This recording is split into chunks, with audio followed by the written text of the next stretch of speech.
Assalamualaikum warahmatullahi wabarakatuh. Selamat siang. Perkenalkan, nama saya Indah Amelia dengan NIM 2550191155 dari kelas E.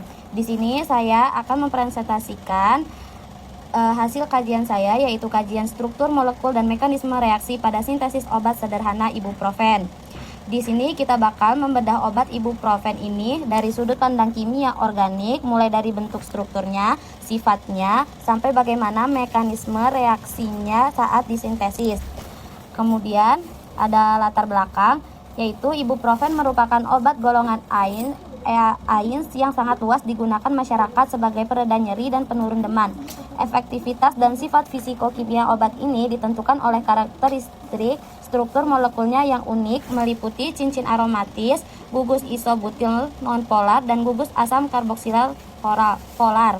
Kemudian, selain aspek struktural dan sterokimianya, proses pembuatan ibuprofen melalui jalur sintesis modern Botholz Celanese BHC menawarkan model pembelajaran mekanisme reaksi organik yang komprehensif, mulai dari asilasi Friedel-Crafts, reduksi, hingga karbonilasi. Melalui kajian ini, teori kimia organik murni dapat dijambatani dengan aplikasi nyata di bidang farmasi, sekaligus mengevaluasi efisiensi reaksi berdasarkan prinsip grand chemistry. Kemudian rumusan masalah dan tujuannya, yaitu rumusan masalahnya bagaimana karakteristik struktur, hibridisasi ikatan dan kepolaran ibuprofen, bagaimana sterokimia pusat kiral dan konfigurasi enantiomer mempengaruhi aktivitas farmakologi, kemudian bagaimana hubungan struktur kimia dengan sifat fisikokimia, kelarutan, interaksi antar molekul, bagaimana tahapan mekanisme reaksi sintesis ibuprofen dan faktor yang mempengaruhinya.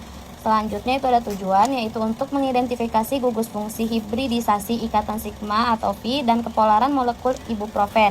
Kemudian menentukan pusat kiral dan konfigurasi R/S serta mengkaji perbedaan aktivitas enantiomer. Kemudian menjelaskan korelasi struktur dengan kelarutan dan stabilitas sediaan.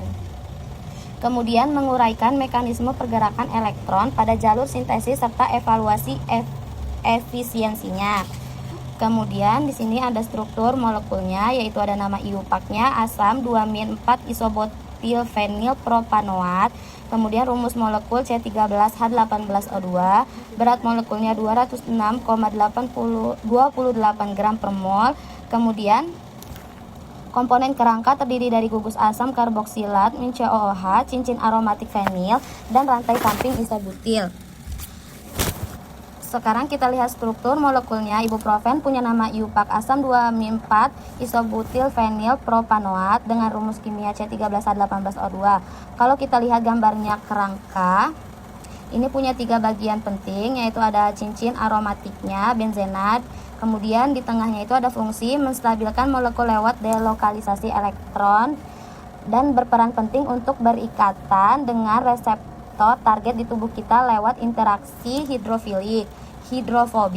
Kemudian gugus isobutil alkil, yaitu di bawah, sifatnya nonpolar atau lipofilil. Ini penting banget buat menentukan koefisien partisi obat supaya bisa menembus membran sel tubuh kita yang komponennya lemak. Kemudian ada gugus asam karboksilat, yaitu COOH ini di atas.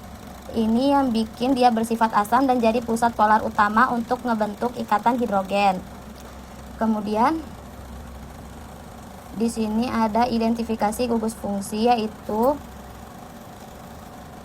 ada gugus aromatik, cincin benzena yang menstabilkan molekul lewat delokalisasi elektron, berperan dalam interaksi hidrofobik stacking dengan reseptor target. Kemudian ada gugus alkil isobutil, itu bersifat nonpolar lipofilil, menentukan koefisien partisipasi obat untuk menembus membran biologi sel. Kemudian ada gugus asam karboksilat COOH, menentukan sifat keasaman senyawa dan menjadi pusat polar utama untuk pembentukan ikatan hidrogen. Kemudian analisis struktur hibridisasi dan kepolaran. Molekul ibuprofen mengombinasikan 2 jenis hibrasi orbital, yaitu ada hibridisasi sp2 terjadi pada karbon cincin aromatik dan gugus karbonil C rangkap 20 yang karakteristiknya ini memicu terbentuk ikatan pi dan delokalisasi elektron yang memberikan kestabilan tinggi pada molekul. Geometri yang dihasilkan adalah trigonal planar. Kemudian ada hibridisasi sp3 terjadi pada rantai isobutil dan karbon kirar menghasilkan geometri tetrahedra melalui ikatan sigma tunggal C berikatan C berikatan dengan H, C berikatan O kemudian berikatan dengan H. Kemudian ada sifat kepolarannya, yaitu ibuprofen bersifat semipolar. Sifat ini lahir dari kontradiksi internal molekulnya. Sisi polar dari gugus min COOH mampu membentuk ikatan hidrogen, sedangkan sisi nonpolar, cincin fenil dan isobutil mendominasi sebagian besar struktur. Nilai log P ibuprofen sekitar 3,5 yang mengkonfirmasi sifat lipofilik dominannya. Akibatnya, ibuprofen suka larut dalam air kelarutan 0,021 mg per mili, tetapi sangat mudah larut dalam pelarut organik seperti etanol, metanol, dan klorofrom. Kalau kita analisis orbitalnya, atom-atom ibuprofen kemudian ada total ikatan molekul, ada ikatan sigma yaitu seluruh ikatan tunggal, kemudian ikatan pi, 4 ikatan, 3 di cincin benzena, 1 di gugus CO. Kemudian ada sterokimia ibuprofen. Ibuprofen memiliki satu pusat kiral pada atom karbon yang mengikat gugus min COOH, min CH3, H, dan gugus 4 isobutil fenil. Keberadaan pusat kiral ini menghasilkan dua bentuk enantiomer dengan profil farmakologis yang berbeda.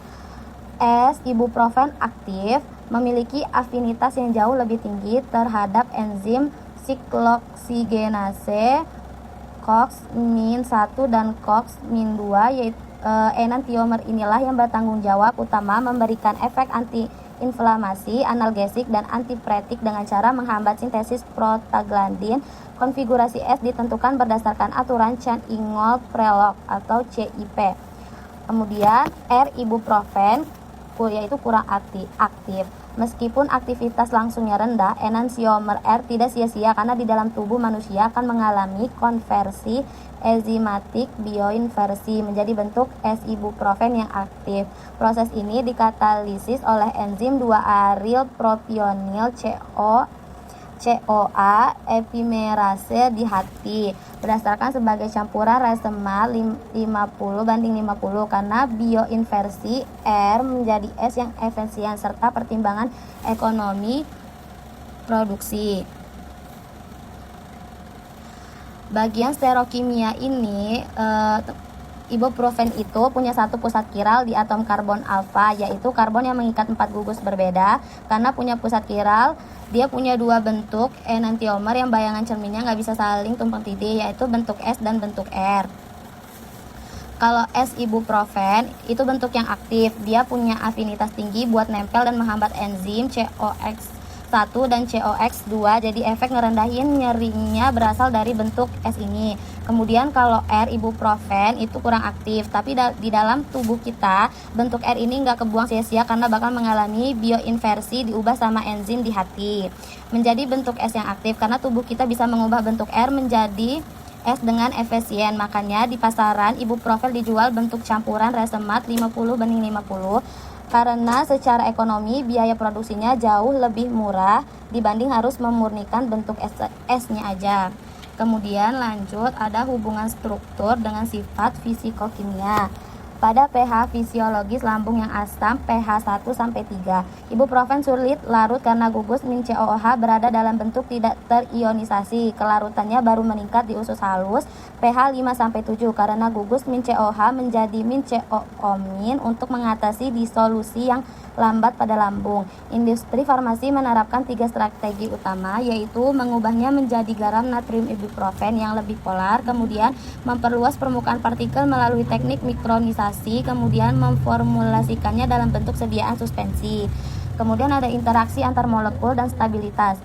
Gaya antar molekul yaitu koeksistensi ikatan hidrogen melalui gugus COOH serta gaya van der Waals dan interaksi hidrofobik melalui cincin benzena atau alkil sangat mempengaruhi titik lebur ibuprofen 75-78 8 derajat Celcius, dan perilaku zat aktif selama formulasi. Profil stabilitas ibuprofen termasuk senyawa yang relatif stabil pada penyimpanan normal, namun kualitasnya dapat terdegradasi oleh paparan suhu tinggi, kelembapan, dan cahaya berlebih. Oleh karena itu, ibuprofen wajib disimpan dalam wadah tertutup dan terlindung dari cahaya. Kemudian ada jalur sintesis ibuprofen, yaitu sintesis ibuprofen dalam industri farmasi modern umumnya menggunakan metode Booth-Hart-Celanese atau BHC. Metode ini dipilih karena menerapkan prinsip grand chemistry, memiliki efisiensi atom yang tinggi, tahapan reaksi yang lebih pendek, hanya 3 tahap, serta menghasilkan limbah yang jauh lebih sedikit dibandingkan metode konvensional. Bahan baku utama yang digunakan dalam proses ini adalah isobutilbenzena. Sekarang kita bedah ke proses pembuatannya lewat metode BHC dengan bahan baku awal isobutilbenzena. Metode ini dipilih industri farmasi modern karena lapah lingkungannya.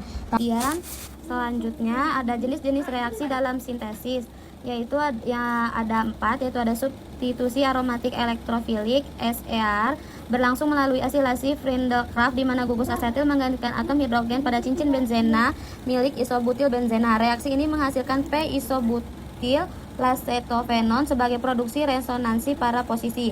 Kemudian yang kedua ada reaksi reduksi, yaitu penambahan hidrogen H2 pada gugus karbonil CO milik P-isobutil lacetophenon menggunakan katalis Raney Ni untuk berubah menjadi gugus hidroksil C-OH sehingga terbentuk alkohol sekunder. Kemudian ada reaksi karbonilasi, penambahan gugus karbonil CO dari gas CO ke dalam molekul intermediat alkohol bantuan dengan katalis palladium sehingga rantai karbon bertambah 1 atom. Kemudian ada reaksi hidrolisis, yaitu reaksi pemutusan ikatan ester oleh molekul air H2O dalam suasana asam untuk mengubah intermediat ester menjadi produk akhir berupa gugus asam karboksilat min COOH. Kemudian selanjutnya ini ada mekanisme reaksi tahap 1, yaitu asilasi Friedel-Crafts. Tahap pertama sintesis adalah asilasi Friedel-Crafts menggunakan asetil klorida CH3COCl dan katalis AlCl3. Mekanismenya berlangsung dalam 3 langkah, yaitu langkah 1 pembentukan ion asilium, yaitu AlCl3 sebagai asam Lewis menerima pasangan elektron bebas dari atom Cl pada asetil klorida menghasilkan ion asilium CH3CO+ yang sangat elektrofilik.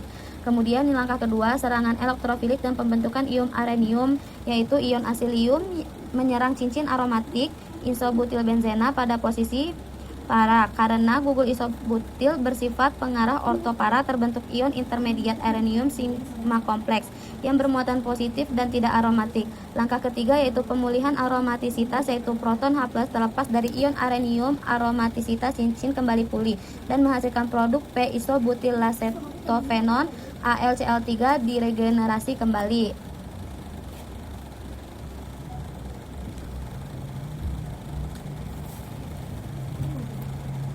Ya, ini tahap 1 pembentukan ion asiliumnya.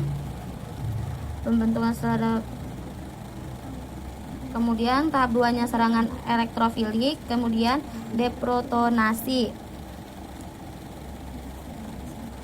Kemudian di sini ada mekanisme reduksi dan karbonilasi. Tahap 2 reduksi, yaitu gugus karbonil C rangkap 2O pada P-isobutil lacetophenon direduksi menggunakan gas hidrogen H2 dengan katalis Raney nikel. Hidrogen teradsorpsi pada permukaan katalis dan transfer ke gugus karbonil diubah menjadi gugus hidroksofil min OH sehingga terbentuk alkohol sekunder 1-4-isobutilfenil etanol. Kemudian yang tahap 3-nya karbonilasi dan hidrolisis. Alkohol sekunder kemudiannya mengalami karbonilasi menggunakan gas karbon monoksida CO bertekanan tinggi dengan katalis palladium Pd. Reaksi ini menginsersi 1 atom karbon ke dalam molekul membentuk zat antara ester. Kemudian selanjutnya hidrolisis asam menggunakan H3O+ memutuskan ikatan ester tersebut menghasilkan gugus asam karboksilat dan menghasilkan produk akhir ibuprofen asam 2-4-isobutilfenil propanoat. Kemudian di sini ada faktor yang mempengaruhi reaksi sintesis, yaitu ada struktur substrat, yaitu gugus isobutil memberikan efek induksi positif +1 meningkatkan kerapatan elektron cincin benzena sehingga reaksi asilasi lebih mudah dan terarah ke posisi para. Kemudian ada suhu. Reaksi asilasi bersifat eksotermik, yaitu suhu harus dikontrol ketat untuk mencegah reaksi samping seperti asilasi ganda atau pembentukan isomer orto. Kemudian ada tekanan gas karbon monoksida CO yang tinggi sangat krusial pada tahap akhir untuk mempercepat laju reaksi karbonilasi. Kemudian katalis, penggunaan asam Lewis AlCl3 memicu pembentukan elektrofil ion asilium. Sementara katalis palladium Pd mengatur jalannya reaksi karbonilasi secara efisien. Kemudian selanjutnya ada evaluasi sintesis. Metode Botholtz-Kielanis atau BHC dinilai lebih efisien dibandingkan metode reaksi utama. Metode ini memiliki atom ekonomi sekitar 80% yang menunjukkan bahwa sebagian besar reaktan atom dimanfaatkan menjadi produk akhir sehingga meminimalkan limbah. Keunggulannya metode BHC berdasarkan grain chemistry, yaitu yang pertama yaitu efisiensi tahap reaksi hanya 3 tahap vs 6 tahap konvensional. Kemudian yang kedua, ekonomi atom tinggi 80% vs 40% konvensional. Yang ketiga, katalis dapat diregenerasi, mengurangi limbah dan biaya produksinya. Pelarut lebih aman, meminimalkan penggunaan pelarut berbahaya. Kemudian limbah minimal, menghasilkan produk sampingan yang jauh lebih sedikit. Kemudian kesimpulannya yaitu ibuprofen C13H18O2 merupakan molekul semipolar dengan 3 gugus fungsi utama, yaitu cincin benzena, rantai isobutil nonpolar, dan gugus asam karboksilat. Sifat semipolar ini menyebabkan kelarutannya rendah di lambung pH 1-3, tetapi meningkatkan di usus halus pH 5-7. Ibuprofen memiliki satu pusat kiral dengan bentuk aktif S. Ibuprofen yang menghambat enzim COX-1 dan COX-2 dipasarkan sebagai campuran reseman karena bentuk R mengalami bioinversi menjadi S di dalam tubuh.